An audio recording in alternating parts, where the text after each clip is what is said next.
Welcome to Vada Chennai சமையல்.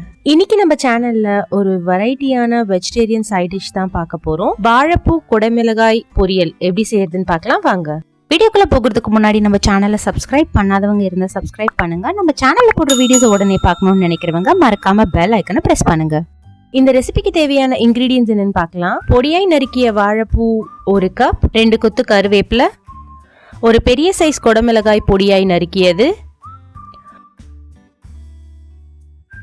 1/4 teaspoon சிவப்பு மிளகாய் தூள், 6 பல்லு பூண்டு பொடியாய் நறுக்கியது, 1/4 டீஸ்பூன் கரம் மசாலா, 1/2 டீஸ்பூன் ஜீரகத்தூள், 3/4 டீஸ்பூன் மல்லித்தூள், கூடவே 2 மீடியம் சைஸ் வெங்காயம் பொடியாய் நறுக்கியது. இப்போ ஸ்டவ்வில் நம்ம ஒரு பேன் வச்சு பேன் சூடானதுமே 1 டேபிள் ஸ்பூன் அளவுக்கு எண்ணெய் சேர்த்துக்கலாம்.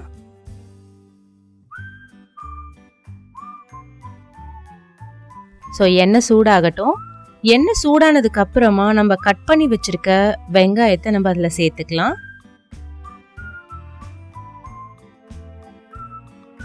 சேர்த்துட்டதுக்கு அப்புறமா நம்ம எடுத்து வச்சிருக்க 2 கொத்து கருவேப்பிலையும் அதில் சேர்த்து நல்லா அதோட கலர் சேஞ்ச் ஆகி கிளாஸி ஆகிற வரைக்கும் ஃப்ரை பண்ணலாம்.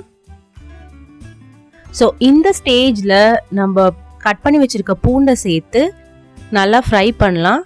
ஸோ இப்போ வெங்காயத்தோட கலர் கோல்டன் ப்ரௌன் ஆகிற வரைக்கும் நம்ம இதை ஃப்ரை பண்ணி எடுக்கணும். ஸோ நம்ம சேர்த்த வெங்காயம் கோல்டன் ப்ரௌன் ஆயிடுச்சு. இப்போ இந்த ஸ்டேஜில் நம்மளோட மசாலாஸை ஆட் பண்ணிக்கலாம். ஸோ ஃபர்ஸ்ட் நான் 1/2 டீஸ்பூன் சீரகத்தூள் ஆட் பண்ணிக்கிறேன். கூடவே 3/4 டீஸ்பூன் மல்லித்தூள், 1/4 டீஸ்பூன் கரம் மசாலா, இதை 3 ஆட் பண்ணி அதோட ரா ஸ்மெல் போகிற வரைக்கும் கொஞ்சம் லைட்டாக ஃப்ரை பண்ணிக்கிறேன்.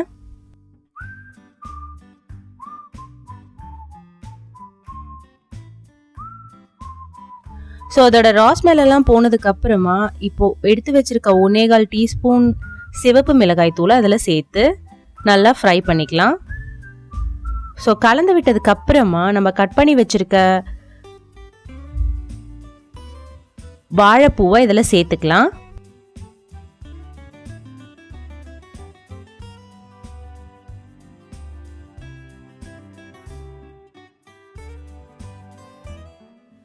வாழைப்பூ நம்ம சேர்த்த மசாலால நல்லா மிக்ஸ் ஆனதுக்கு அப்புறமா 3/4 கப் அளவுக்கு நம்ம இதில் தண்ணி சேர்த்துக்கலாம்.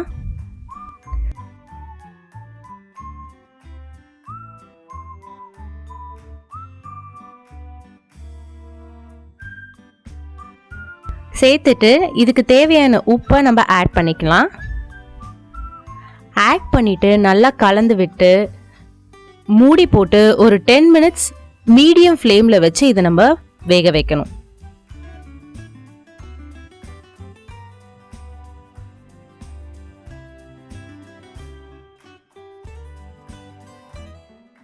ஸோ இப்போ 10 மினிட்ஸ் ஆயாச்சு. இதை ஓப்பன் பண்ணி நம்ம ஆல்ரெடி கட் பண்ணி வச்சிருக்க கேப்சிகமை ஆட் பண்ணிக்கலாம். ஆட் பண்ணி இது கூட கலந்து விட்டு மறுபடியும் நம்ம மூடி போட்டு ஒரு 5 மினிட்ஸ் இதை நம்ம வேக வச்சு எடுக்கணும்.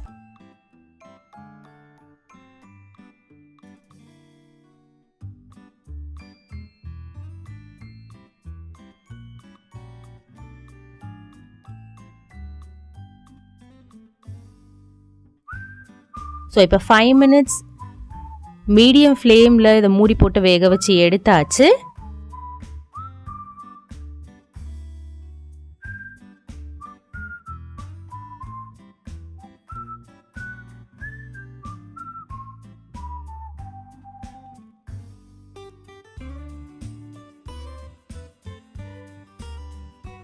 இப்போ நம்மளோட வாழைப்பூ குடைமிளகாய் பொரியல் ரெடி ஆயிடுச்சு. இந்த ரெசிபி பார்த்தீங்கன்னா தயிர் சாதத்துக்கு, சாம்பார் சாதத்துக்குலாம் ரொம்பவே ஆப்டான ஒரு பர்ஃபெக்டான பார்ட்னர் நான் சொல்லுவேன். இந்த ரெசிபியை நீங்கள் சப்பாத்திக்கும் யூஸ் பண்ணலாம். இதோட டேஸ்ட் நிஜமாவே ரொம்ப அமேசிங்காக இருக்குது. அண்ட் ஈஸியான ரெசிபியும் கூட. ஒரு ஹெல்தியான ரெசிபின்னு கூட சொல்லலாம். நீங்க இதை கண்டிப்பா வீட்ல ட்ரை பண்ணி பாருங்க. ட்ரை பண்ணி பார்த்துட்டு உங்களோட வேல்யூபிள் ஃபீட்பேக்ஸ் இருந்தா கீழே கமெண்ட்ல மறக்காம மென்ஷன் பண்ணுங்க. Thank you and happy cooking with me, Rudra.